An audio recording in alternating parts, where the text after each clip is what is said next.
স্বৈরাচারী সরকার ছিল নামটি আইয়ুব খান। পূর্ব বাংলা করতো স্বাধীন বৈশা পাকিস্তান।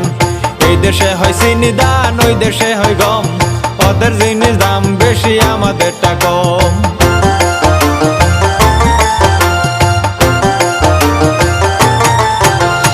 এসব দেখে শেখ মুজিব দল স্লোগান, মানি না আর এসব নীতি থাকতে দেহে প্রাণ। তার কথা শুনিয়া সবাই অস্ত্র নিলাম হাতে, মরতে হয় মরবো আমরা, দুঃখ নাই যে তাতে।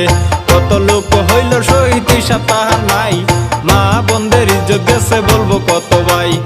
অবশেষে স্বাধীন হলো এই না বাংলাদেশ, মুক্তিযুদ্ধের মুখে তখন হাসি নাই রে শেষ।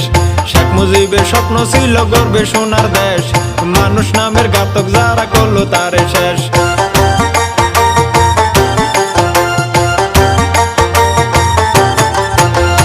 পরে আসলো জিয়া সরকার, ধরলো দেশের হাল, তাহার রক্তে চট্টগ্রাম করলো শহর লাল। এরপরে পল্লী বন্ধু আসিল এরশাদ, স্কুল কলেজ করলো অনেক, করলো রাস্তাঘাট।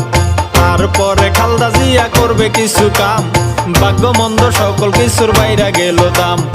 এরপরে শেখ হাসিনা করবে সোনার দেশ, সময় মাত্র 5 বছর হইয়া গেল শেষ। পরে আবার খালদা জিয়া লাগলো পারাপারি, শেখ হাসিনা সরকার হইল নাই খালেদার বাড়ি।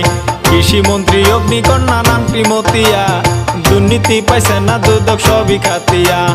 তারা বলে কি করিল ভেবে দেখছো কি, কৃষি খাতে অনেক টাকা দিল ভর্তুকি।